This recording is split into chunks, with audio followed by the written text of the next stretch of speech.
Alors, lumière. Ok, parfait. Alors, je sais que ça fait longtemps, mais est-ce que vous êtes prêts, les gars? Toujours prêt. Est-ce qu'on t'a manqué? Bah, c'est pas vraiment que dans ton cas, on puisse dire que tu m'as manqué, mais en tout cas, j'ai beaucoup apprécié ton silence. Oh, c'est très touchant. C'était pas un compliment. Tu es juste jaloux. Ça me fait en tout cas Euh, très plaisir, Marcus. Bah écoute, tant mieux, tant mieux. Tu sais ce qui me ferait plaisir à moi? Qu'on soit augmenté. Ah, parce que t'es payé, toi? Euh, si on lançait le générique, hein, c'est pas une bonne idée, ça Non mais sérieux là. Lâche un billet quoi. Ouais, bah pour moi, là c'est un salaire, s'il te plaît. Bon, bah, voilà, je vais le lancer moi-même, hein. Allez, générique, hein. Hop.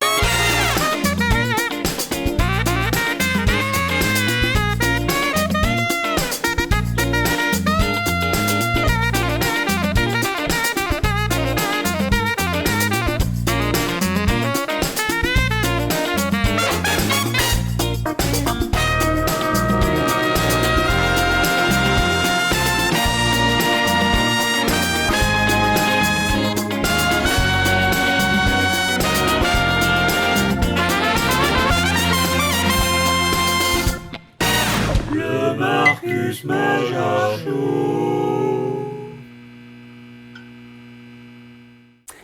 Bonjour à tous, j'espère que vous allez bien et soyez les bienvenus dans cette nouvelle émission. Ouais, un nouveau MM Show, un vrai de vrai. Le dernier remontait à février 2020. Comment ça fait longtemps? Mais non, le temps passe tellement vite quand on s'amuse. Alors, vous voyez quelques petits changements derrière. Je vous montre pas encore tout parce que c'est pas encore fini. Vous verrez bien en temps et en heure. Je n'hésiterai pas, bien entendu, à vous montrer tout ça lorsque tout sera finalisé. Je pense que ça va être sympa. Bien, j'ai enfin l'honneur et la grande joie de pouvoir vous diffuser cette vidéo dont la préparation a commencé en 2017. Et la raison est très simple. Donc en fait, j'ai tourné deux soirées rétro gaming qui vont être mélangées dans les images que vous allez voir. Et en fait, le but c'était d'intégrer également l'interview de Tiffen que vous allez voir non pas dans cette vidéo mais dans une vidéo juste après. Je vais vous expliquer dans un instant. Et du coup, le fait que cette interview a été à chaque fois postposée, il y a eu des événements, où il n'y avait pas eu le temps, etc., etc. Bref, donc tout ça pour vous dire que cette interview a pu se faire il y a à peine quelques mois. Et j'ai donc finalement réalisé l'interview de Tiffen il y a quelques mois, mais également Tonton Gabi, qui est le patron de Super Gabi Games, qui est un magasin de jeux vidéo, jouets, etc., etc. Et en fait, les deux interviews étaient tellement intéressantes que je me dis, je ne veux pas que ces interviews soient perdues dans une autre vidéo dédiée au rétro gaming, éventuellement avec une soirée rétro gaming, etc., etc. Donc je vais vous expliquer comment cette émission va se dérouler. Je vais dans un premier temps diffuser la séquence de 2017. J'ai fait une introduction un peu particulière, donc je ne voulais pas la perdre, donc vous aurez deux fois bonjour, j'espère que vous allez bien, etc. J'y explique 2-3 trucs très rapidement. Ensuite, comme le thème de l'émission s'y prête bien, je vais également vous montrer des images du Pixel Museum, donc le musée du jeu vidéo qui s'est ouvert à Bruxelles il n'y a pas très longtemps, pour finalement finir avec le tour de magie, comme d'habitude, que je vais tourner donc à la soirée Retro Gaming en 2017. Donc ça c'est pour cette émission-ci, mais dans une semaine, jour pour jour, je vais également poster la seconde vidéo qui consistera à me parler que de Super Gabi Games et les activités qui l'entourent. Vous découvrirez tout ça dans la prochaine vidéo, ne la manquez surtout pas bien entendu. Et pour plus de facilité, je mettrai également les liens dans la description de vidéo si vous souhaitez ne pas être trop perdu quoi que ce soit, mais normalement les deux vidéos sont censées se coller sur la chaîne. Voilà, je vous laisse donc avec le Marcus du passé, celui de 2017, qui à ce moment-là avait au moins cet âge-là. Et je vous retrouve tout de suite après.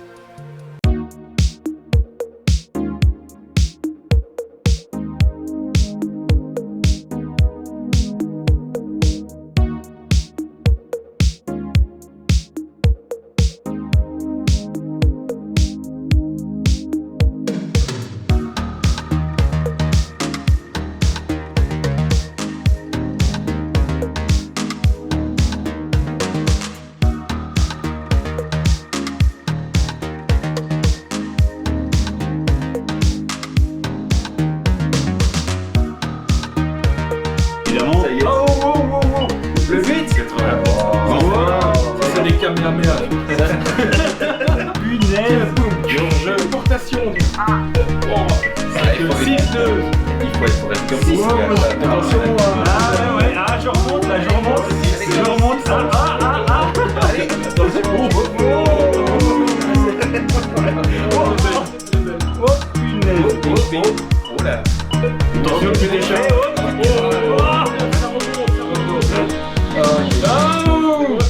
Là t'es fini, là t'es fini. Allez, regarde. T'es fini. Ouais, voilà. Beau match. Bonjour à tous, j'espère que vous portez bien. Alors voici une nouvelle émission. Ça fait longtemps qu'on ne s'est pas vu. Voici la nouvelle émission qui est consacrée cette fois-ci au rétro gaming. Et donc c'était l'occasion de faire une soirée rétro gaming. Et donc ça consiste en quoi? Amener les vieilles consoles et jouer aux jeux qu'on adore et où on a passé des heures et des heures. Car effectivement, à l'époque, la difficulté était quand même nettement supérieure à maintenant. C'est vrai que maintenant, il y a quand même pas mal d'astuces, etc. Et il y a souvent effectivement des remarques qui font que les anciens jeux étaient beaucoup plus durs que par rapport à maintenant. D'où parfois ce retour au rétro gaming. Moi, à mon niveau, ce qui m'attire dans le rétro gaming, c'est pas vraiment la difficulté, c'est surtout la nostalgie de rejouer à des jeux que j'adorais et que j'adore toujours maintenant. Et avec des potes, etc. De revivre des moments, ah oui, tu te souviens de ça, etc.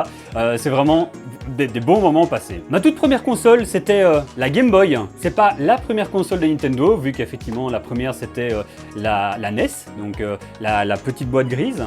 Mais effectivement c'était ma première console. Bon, elle fonctionne plus pour l'instant, mais c'est en tout cas, ça m'a donné l'amour des jeux vidéo et ça s'est pas arrêté depuis.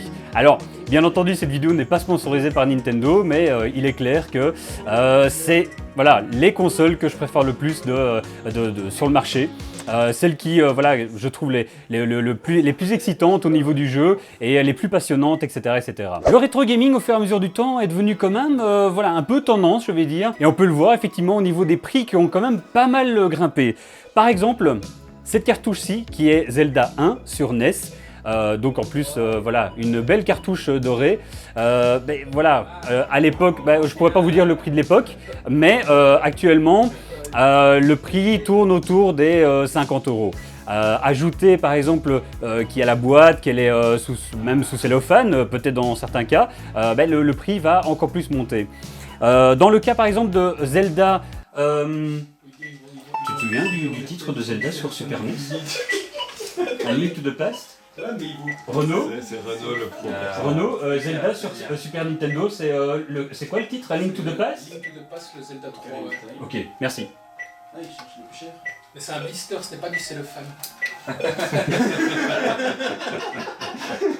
Je mettrai en commentaire. Donc il faut ajouter en commentaire blister et pas cellophane. Cellophane, c'est pour la cuisine. Ils ont excédé, les gars, ils mettent du cellophane de cuisine et ils l'ont. Si je prends l'exemple de Zelda 3 sur Super Nintendo, A Link to the Past, la dernière fois que je l'ai vu, il était dans une belle boîte, bien emballé, etc. Il était à ce moment-là, donc il y a plusieurs années, à 80 €. Donc voilà, c'est pour vous dire qu'effectivement, il y a quand même un certain marché et des prix qui ont flambé en fonction, bien entendu, de la nature du jeu et du succès du jeu. Voilà, j'espère que cette première partie vous a plu. Maintenant, comme promis, je vais vous montrer quelques images du Pixel Museum qui se trouve donc à Tour et Taxi à Bruxelles. Je mettrai bien entendu le lien et l'adresse dans la description de vidéo si vous souhaitez vous y rendre. Ça vaut vraiment le coup. Il y a vraiment des belles petites pièces, certaines choses que je n'avais jamais vues et c'est toujours très très sympa de le voir bien entendu en vrai. Pour éviter de faire trop long, je ne vais bien entendu pas mettre tous les rushs et tout ce que j'ai filmé là-bas. Ce sera bien entendu l'occasion d'y passer et de découvrir tout ça par vous-même. Lançons cette séquence et on se retrouve de nouveau juste après.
nous ne reste plus maintenant qu'à passer au tour de magie. Attention, spécial jeu vidéo bien entendu.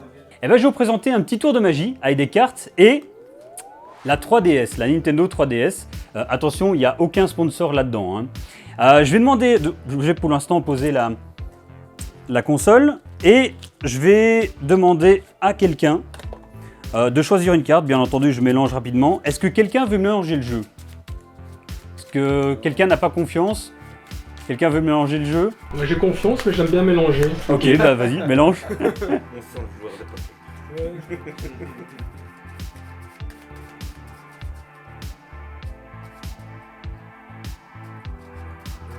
Ok, C'est bien mélangé. nickel, nickel.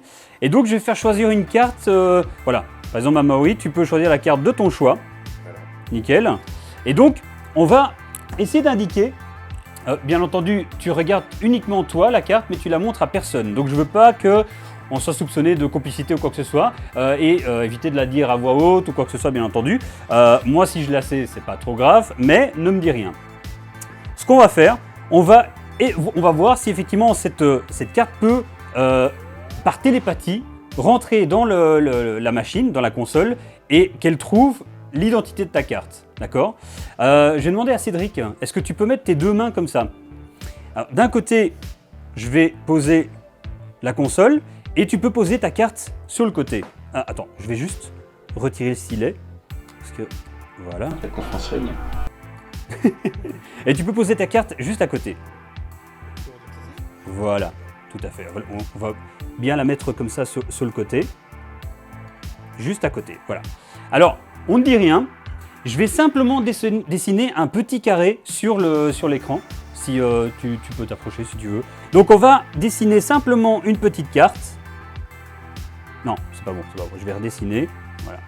Vous voyez que mes talents de dessinateur sont pas terribles. Voilà. Voilà. Et voilà. Alors normalement, si tout va bien, il y a une carte et une seule qui doit apparaître. Alors, le 2 de carreau. Est-ce que tu as vu la carte Oui. Est-ce que ça te dit quelque chose? Ça me dit bien quelque chose, oui. Et effectivement, on peut voir que c'est le 2 de carreau. Bravo. Et voilà. Mais moi, j'ai rien fait, c'est uniquement la machine. Bravo Nintendo. Merci Nintendo. Juste pour la route, on peut faire un autre si vous voulez.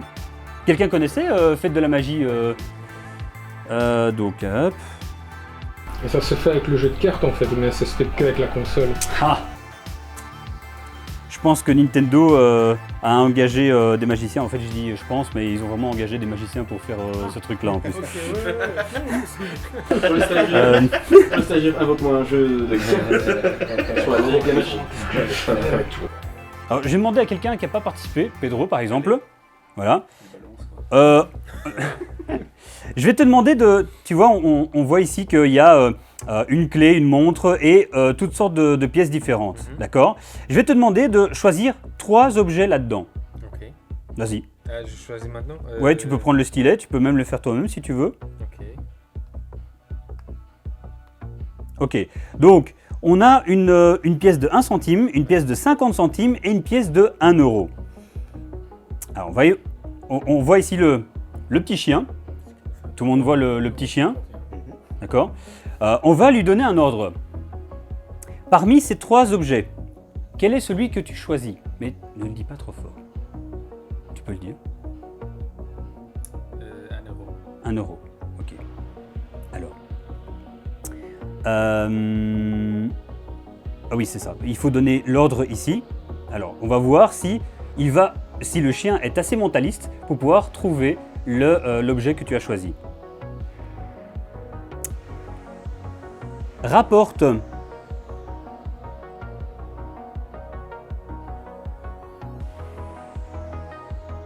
Est-ce que tout le monde voit l'écran? Ok. Bon, apparemment, il est en train de renifler un peu le tout.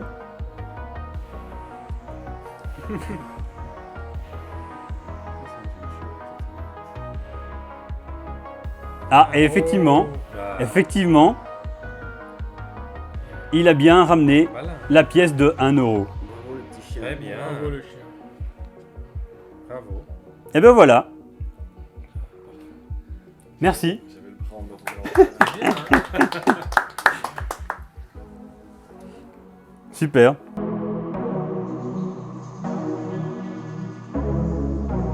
Et bien voilà, j'espère que le tour vous a plu. J'ai utilisé le jeu Fête de la magie qui était sorti sur Nintendo DS, donc l'ancienne version. Je ne sais pas si l'un d'entre vous possède ce jeu, mais vous remarquerez, si c'est le cas, que j'ai pas utilisé voilà, forcément toutes les choses qui sont fournies avec le jeu. J'ai utilisé mon propre jeu de cartes, donc voilà, j'ai un peu modifié cela à ma sauce, bien entendu, vu que je suis magicien.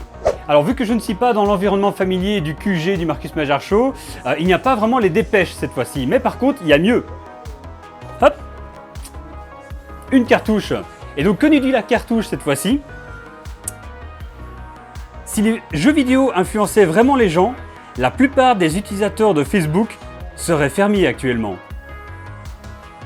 Eh bien nous voici au terme de cette émission, j'espère qu'elle vous a plu, j'espère que ça vous a peut-être donné envie de vous replonger dans les vieux jeux vidéo, de ressortir votre console des placards et de vous éclater avec plein d'amis, et je ne peux que vous confirmer et vous assurer que c'est génial.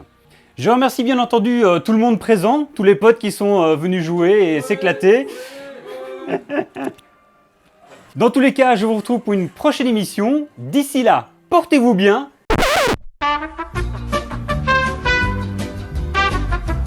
Voilà, j'espère que tout ça vous a plu. Je tiens bien entendu à remercier toutes les personnes qui étaient présentes pendant la soirée Rétro Gaming. Un remerciement particulier à mon épouse pour avoir filmé l'une ou l'autre séquence et à Arik qui a également filmé une autre séquence. Un grand merci à eux et bien entendu un grand merci à tous ceux qui étaient présents. C'était vraiment très chouette. C'était l'époque où effectivement on pouvait faire plein de soirées géniales. Avant de nous quitter, j'ai encore deux choses. N'oublions pas Dépêche qui arrive, comme d'habitude. C'est la traduction du Marcus Maillard Show. Et donc, voyons voir ce qu'elles nous disent cette fois-ci. Je n'ai pas toujours joué aux jeux vidéo étant enfant. J'ai également parfois mangé et dormi. Et il m'est même arrivé de quitter ma chambre. Voilà, nous arrivons au terme de cette émission, mais avant ça, j'aimerais vous faire découvrir quelque chose, comme c'est parfois le cas dans certains MM Show. Et donc, aujourd'hui, ce sera le magazine / livre Rétro Laser, parce qu'il est quand même assez épais. Et en fait, j'ai découvert ça dans c'était avec un magazine de jeux vidéo. Et j'ai dévoré donc le premier magazine, le numéro 1 donc, et j'ai vraiment adoré. C'est vraiment en fait, pour un geek comme moi, ça rassemble énormément de choses, de la pop culture, de la geek culture, etc. Sur que ce soit jeux vidéo, que ce soit des bouquins, que ce soit des animés, des films, etc. Il y a vraiment plein de choses. Dans ce premier numéro, il y a par exemple XOR, il y a Pokémon, Club Dorothée, les livres dont vous êtes le héros. Je peux vous dire que rien que cette mention-là, ça a bien tapé dans l'œil. Et donc en fait, j'ai commencé à chercher les autres. Pour vous situer, au moment où je tourne cette vidéo, le 11 est sorti il n'y a pas très longtemps, le numéro 11 est sorti il n'y a pas longtemps, mais entre-temps, j'ai réussi à rassembler toute la collection. Et en voulant rassembler toute la collection, je me suis rendu compte que apparemment c'était devenu un petit peu rare. Donc pour l'instant, il y a un abonnement qui est possible sur le site d'Omake Books, donc la maison d'édition qui produit le livre et qui produit plein d'autres choses également. Il y a également une chaîne YouTube avec plein de chouettes choses sur Nintendo, sur une Game Hunt, donc une chasse aux jeux vidéo, etc.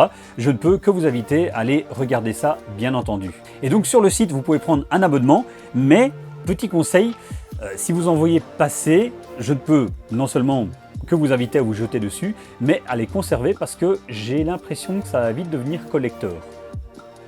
Et bien voilà, nous voici finalement au terme de cette émission. J'espère que vous a plu. Comme je disais au début, n'oubliez surtout pas de regarder l'autre vidéo qui va être postée dans une semaine, qui va concerner donc le magasin Super Gaby Games et tout ce qui entoure. Je n'en dis pas plus pour l'instant, mais je ne peux que vous y inviter, bien entendu.